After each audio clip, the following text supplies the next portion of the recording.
So the White House is waiting now for Iran's counterproposal on a peace deal before the current ceasefire expires. It comes as Iranian state media is reporting Tehran has seized 2 commercial ships moving through the strait. A third ship has been attacked. Daniel Flesch is a former senior advisor to Israel's permanent mission to the UN and a former IDF soldier. Welcome to you, sir. So first up, what do you expect here from Iran? Will they come forward before the ceasefire expires? Well, good to be with you, Sandra.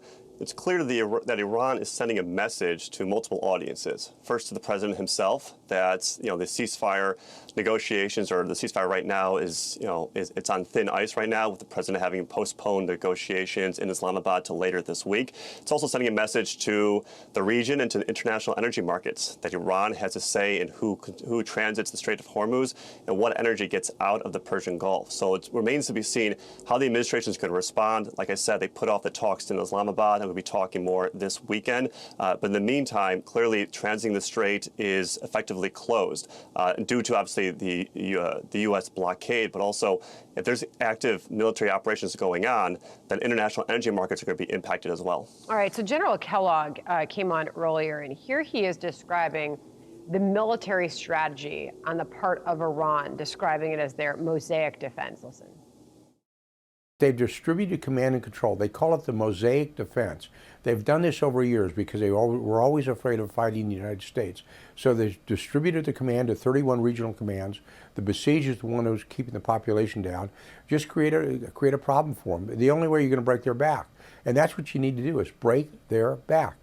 Brings into question now the 2 commercial ships that have been seized, according to Iran state media, and the third that has now been attacked.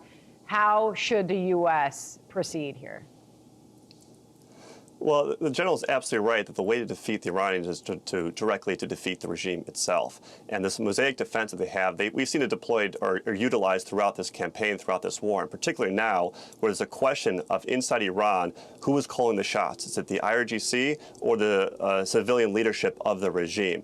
For the U.S. to respond, it needs to make clear to energy markets that it is the one controlling the straits, that it is not going to allow the IRGC or any local operative or commander in the IRGC to dictate what transits through the Strait of Hormuz. So a strong response should be forthcoming, and if that comes, at the negotiating table, that's one thing. But if Iran continues to harass and target commercial shippings through the straits, that's something the president cannot stand for. Again, like I said earlier, the Iranians are sending a message with this, and it depends on how the president wants to receive it and how he wants to respond. All right, so the talks, do you believe that they will continue?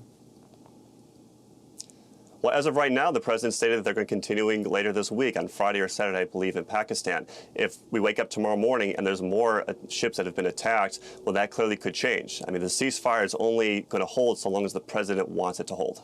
Well, if the message from Iran is that they control the oil that goes through the strait, and they want to control the markets, still just not a real big fear trade happening in those energy markets. Up $3 today, but still below $93 a barrel right now.